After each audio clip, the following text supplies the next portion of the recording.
Terima kasih Tuhan. Kami bersyukur pada pagi hari ini kami boleh beribadah kepadamu. Kami sudah menaikkan puji-pujian kami di hadapan-Mu. Kami percaya Tuhan, pujian kami menjadi dupa yang harum di hadapan-Mu dan memberkati kami anak-anak-Mu. Terlebih kalau sebentar kami akan mendengarkan sebagian dari firman-Mu. Tuhan, berbicaralah kepada kami. Kami siap mendengarkan dan kami mau belajar melakukan kehendak-Mu dalam kehidupan kami. Tuhan, tolonglah, pimpinlah Tuhan. Tuhan, seperti Tuhan memimpin dari awal sampai pertengahan, Tuhan juga memimpin sampai pada akhir ibadah ini. Terpujilah nama Tuhan. Dalam nama Tuhan Yesus kami berdoa, kami mengucap syukur. Haleluya. Amin.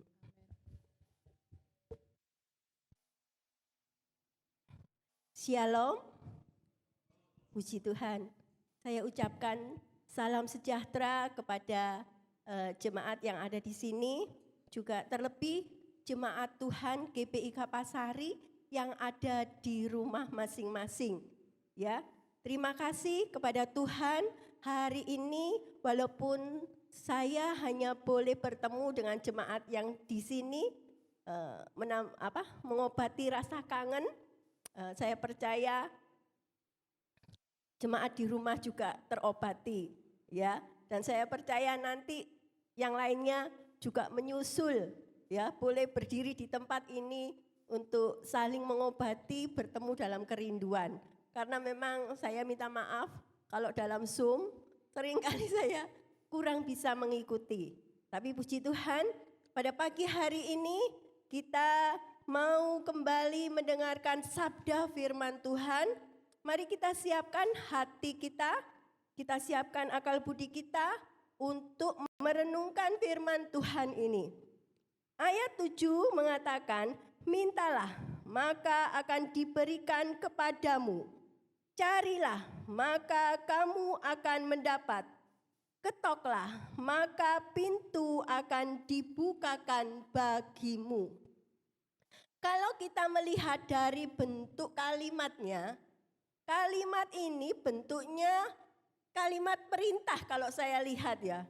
Coba mintalah, carilah, ketoklah. Ini kan perintah ya.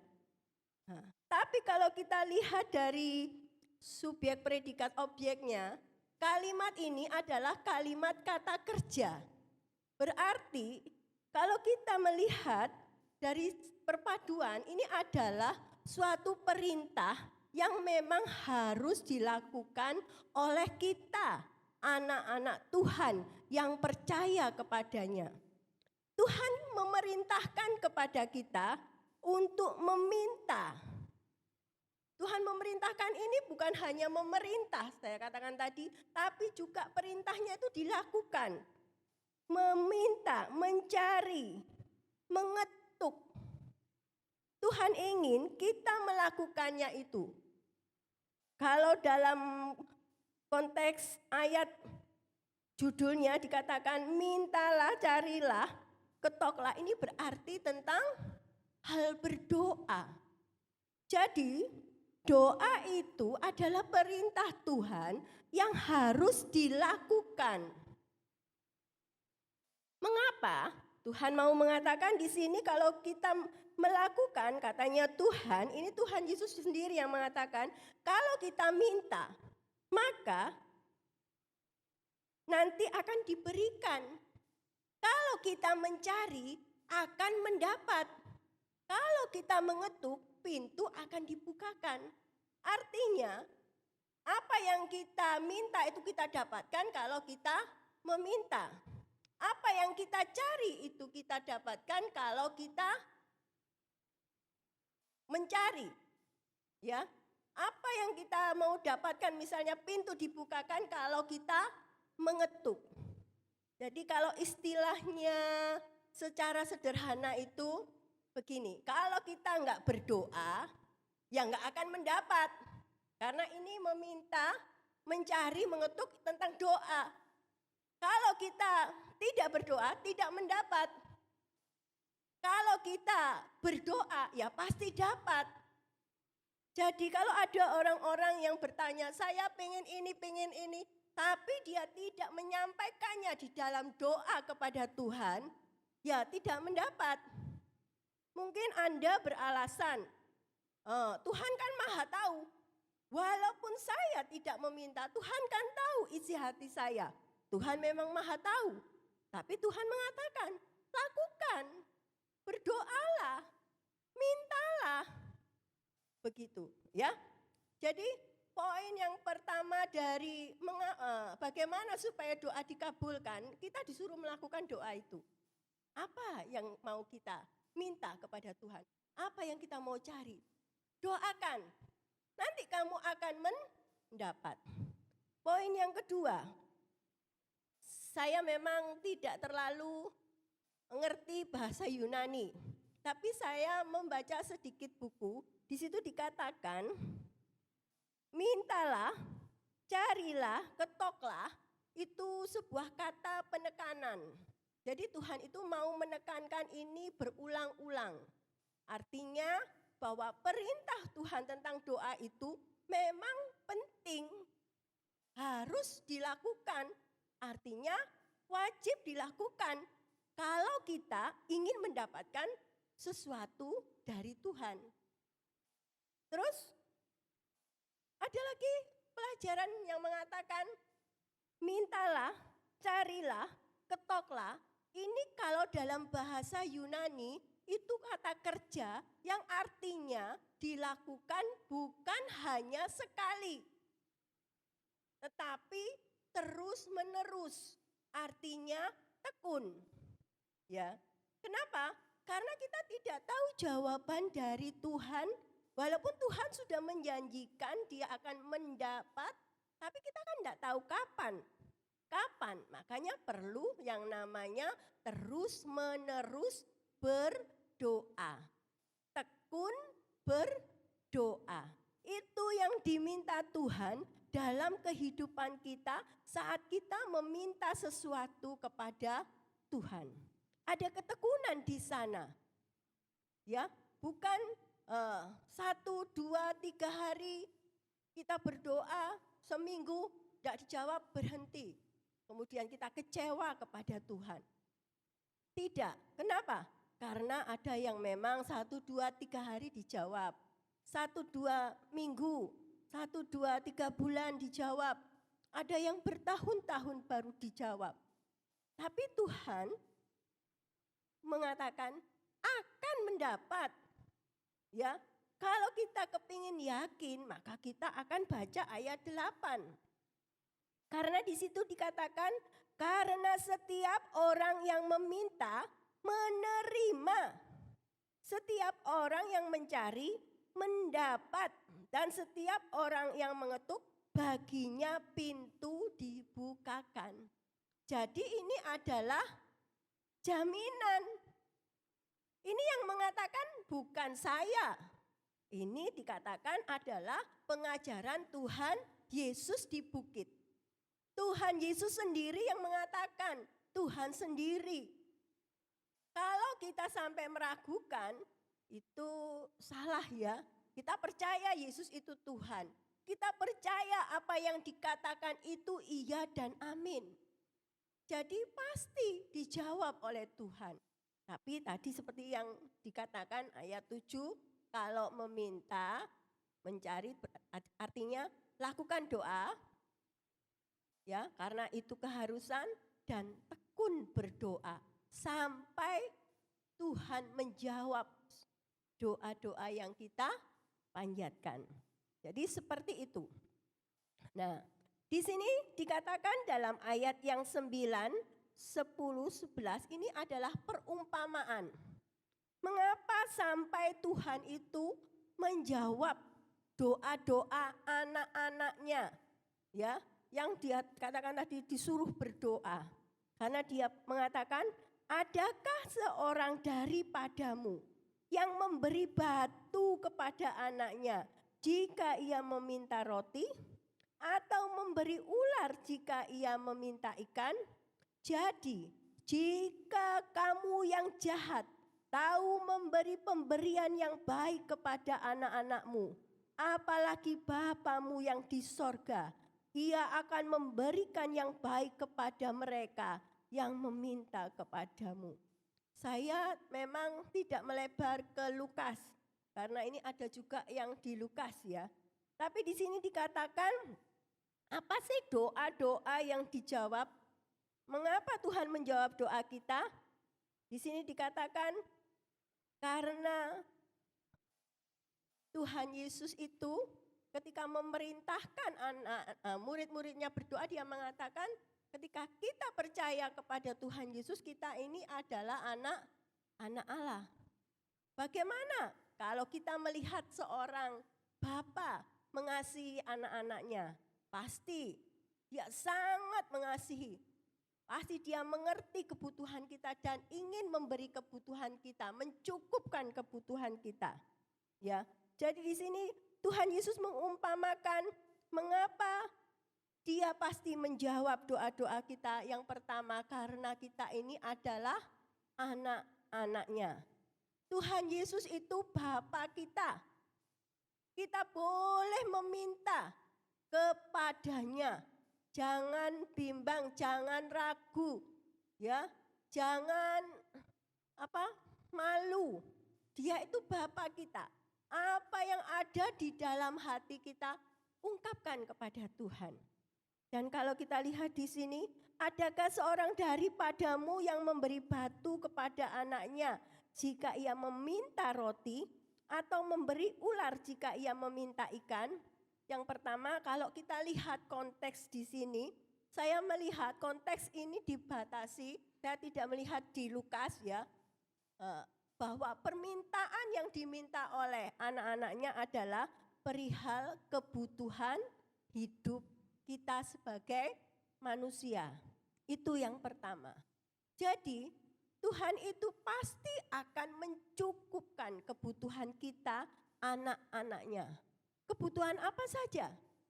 Kalau kita lihat bagaimana sebelum manusia diciptakan, Tuhan itu menciptakan kita, sebelumnya Dia ciptakan segala kebutuhan kita untuk hidup kita. Ya, Dia ciptakan tempatnya, Dia ciptakan apa yang kita makan. Jadi tidak mungkinlah kalau kita akan kekurangan. Dan apa yang diberikan oleh Tuhan itu pasti yang terbaik. Jadi mari kita garis bawahi, permintaan kita ini adalah kebutuhan hidup kita. Mungkin kebutuhan hidup kita itu makan, mungkin kebutuhan hidup kita itu saat ini kesehatan. Karena kita mengalami masa yang namanya pandemi. Kita mohon kepada Tuhan. Mungkin pendidikan anak-anak kita, pekerjaan dan lain sebagainya yang merupakan bagian dari kebutuhan kita. Ya, yang belum mempunyai pasangan hidup, berdoa kepada Tuhan. Jangan pernah putus asa, berhenti. Berdoa, tetap berdoa. Pasti Tuhan akan memberikan kepada kita. Ya, jadi tidak semua keinginan karena Dia adalah Bapa kita. Ayat 11 tadi mengatakan Dia memberi yang baik kepada anak-anaknya. Kalau kita tidak dijawab doa kita, atau maksudnya tidak dijawab begini, maksudnya bukan Tuhan tidak menjawab ya. Tidak memenuhi seperti apa yang kita inginkan, itu berarti memang itu tidak baik bagi kita. Kalau itu baik bagi kita, boleh meminta. Ya, Tuhan, saya butuh untuk dapat hidup. Karena kalau kita lihat ya, pada tahun 2021 sudah dikatakan bahwa 2021 adalah tahun yang banyak bencana dan sebagainya. Kalau kita mendengar itu kita akan takut.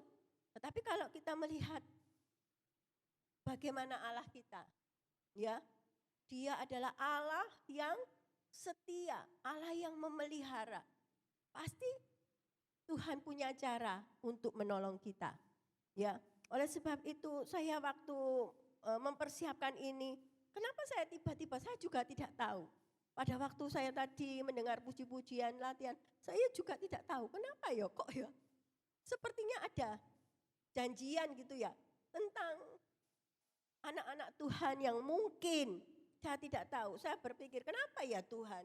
Oh mungkin sekarang tahun 2021 di awal Januari aja sudah banyak orang yang sedang dilanda kekhawatiran, ketakutan. Ya, akan apa yang akan terjadi.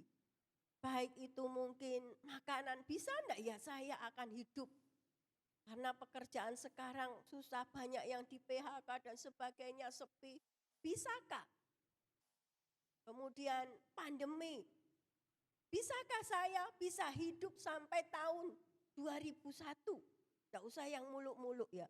Saya bisa hidup sampai akhir 2020, saya bersyukur. Iya, sampai saya katakan sama Pak Yusa, jangan lihat situasi, kondisi 2020. Saya mau tetap merayakan Natal. Baik di sekolah, baik di kampung, maupun di gereja, saya bilang gitu. Jangan lihat itu, tolong saya mau bersyukur sama Tuhan. Saya bisa melampaui 2020 itu kemurahan Tuhan.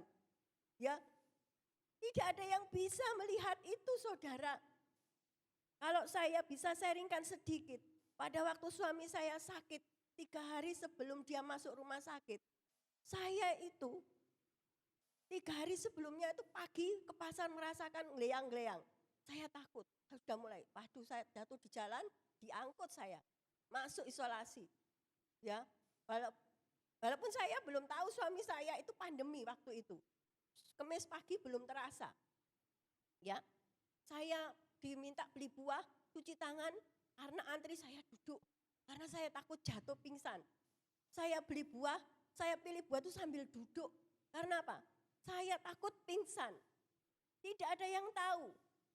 Ya, baru sore harinya ketika saya merasakan tubuh saya ini mulai tidak berdaya, saya tahu, oh ini pandemi, ini COVID-19. Saya merasakan kelemahan itu. Saya mau pamit sama anak-anak, saya mau pamit sama teman-teman. Tapi saya kok kasihan ya, nanti anak saya sedih. Nanti teman-teman saya gimana pikirannya. Tapi saya sudah mulai merasakan tubuh saya itu lemah. Ya, tapi satu saat itu yang saya syukuri dari Tuhan, saya tidak tahu ada apa dengan itu, tapi saya dapat satu rema. Yang hatinya teguh, kau jagai dengan damai sejahtera. Saya bilang, apa ini ya Tuhan? Saya tidak tahu. Ya, saya cuma pasrah. Jadi mulai hari Kamis itu saya cuma doa Bapa kami sama doa pengakuan dosa. Saya doa Bapa kami yang di sorga, Bapak Yusa CM dan Mega yang di sorga. Karena saya pikir yang mau mati itu saya sama Pak Yusa. Ya, saya juga pengakuan dosa. Tuhan Yesus, Engkau mengasihi saya yang saya ajarkan di murid-murid itu. Ya, saya, Pak Yusa, Mega adalah orang berdosa, harus mati, masuk neraka. Tuhan Yesus, masuklah dalam hati Yusa dan Mega. Jadilah Tuhan dan Juru Selamat Yusa dan Mega. Pakailah Yusa dan Mega menjadi alatmu. Itu saja yang saya doakan. Dan satu lagi yang saya doakan, Tuhan beri saya kekuatan. Saya tahu kalau lihat kondisi pasti mati berdua. Tapi kalau lihat kondisi suami saya kasihan. Kalau saya yang mati dulu Tuhan, siapa yang merawat? Karena apa? Suami saya butuh perhatian penuh. Beberapa harus diolesi terus dengan minyak. Tidak mungkin anak-anak itu seperti itu. Ya, jadi seperti itu kondisinya. Nah, saat itu saya berjuang hanya untuk bertahan hidup. Kalau Pak Yusa sudah, nanti saya gitu.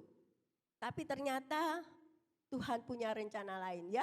Kalau kita pasrah sama Tuhan, saya sudah doanya itu aja. Enggak doa macam-macam, sembuh apa enggak, cuma itu saja. Doa Bapak kami. Karena saya ingat Pak Lukas waktu dia di tempat isolasi, dia berdoa seperti itu. Ya, baru setelah saya selesai mengalami semua itu saya lihat kenapa ya saya bisa lepas ya? Oh iya, doa Bapak kami itu ada lepaskan saya dari pencobaan, ya dari si jahat. Terus yang doa pengakuan doa itu ada, pakailah saya menjadi alatmu. Jadi saya masih diberi kesempatan oleh Tuhan ya. Sampai akhirnya hari Sabtu sudah final saya lemes, saya mau pamit. Satu orang yang saya pamiti waktu itu, Yonatan. Ya, maksud saya pamit lewat WA ini, dia nanti mengetahui keadaan saya kalau ada apa-apa. Saya cuma bilang, saya pasrah. Waktu itu Yonatan salah tangkap, dipikir Pak Yusak sudah parah. Padahal waktu itu saya yang sudah merasa saya sudah, ini nanti mungkin mati berdua gitu ya. Tapi Tuhan punya rencana lain ya. Jadi ini kesaksian, kalau kita mau Tuhan itu memberikan sesuatu kepada kita, kita disuruh berdoa. Jangan lihat apa yang terjadi. Karena semuanya itu memang kita tidak bisa lakukan. Tapi satu hal yang saya ingin Tuhan rindukan kepada kita saat ini yang mendengarkan firman Tuhan. Dia rindu anak-anaknya di Jemaat Kapasari tidak khawatir di tahun 2021. Tidak meragukan pemeliharaan Tuhan. Walaupun banyak hal terjadi, ya, Tuhan ingin mengatakan, aku ini Allah yang mengasihimu, setia kepadamu. Kalau aku memberi kamu kesempatan hidup, pasti aku akan memelihara hidupmu. Ya, tapi tadi Tuhan ingin kita lakukan. Berdoa. Berdoa minta kepada Tuhan. Seperti doa Bapa kami. Setiap hari kita doakan Tuhan mencukupkan kebutuhan kita hari ini. Tuhan meluputkan kita dari pencobaan. Tuhan melancarkan jalan kita setiap hari. Maka kita akan melihat penyertaan Tuhan. Ya, mungkin hanya ini yang bisa saya sampaikan mengenai sabda Tuhan pada pagi hari ini. Mari saudara-saudara di GBI Kapasari, Tuhan mengasihi Anda. Tuhan mau menunjukkan penyertaannya, pemeliharaannya dalam hidup Anda. Tapi satu hal yang tadi Tuhan inginkan, berdoalah kepada Tuhan dengan tekun, tidak jemu-jemu. Dan percayalah Anda akan melihat penyertaan Tuhan. Tuhan Yesus memberkati. Mari kita akan tutup dengan doa. Bapa kami yang ada di surga, saya bersyukur untuk kasih setiamu kepada kami. Engkau tahu kami ini lemah. Engkau tahu kami ini seringkali khawatir akan kehidupan kami. Tetapi melalui firman-Mu pada pagi hari ini, Engkau Tuhan menolong kami, meneguhkan iman kami untuk menaruh pengharapan kami sepenuhnya kepadamu. Tuhan, Engkau Bapa kami yang baik. Engkau tahu yang baik kepada kami, bagaimana Engkau memelihara kehidupan kami dari hari-hari yang penuh dengan kesukaran ini. Baik kebutuhan kami sehari-hari, baik kesehatan, baik pendidikan anak-anak maupun perlindungan. Tolong kami Tuhan untuk terus-menerus berdoa. Tidak melupakan doa dalam kehidupan kami setiap kami bangun pagi. Dan mensyukuri nikmat yang Kau berikan setiap kami tidur malam hari. Terima kasih Tuhan buat penyertaan-Mu. Kami percaya firman-Mu akan termeterai dalam anak-anak-Mu. Dan kami akan melihat bagaimana tangan kasih-Mu memegang kehidupan kami yang percaya kepadamu. Segala puji hormat kemuliaan hanya bagi-Mu. Dalam nama Tuhan Yesus kami berdoa dan mengucap syukur. Amin.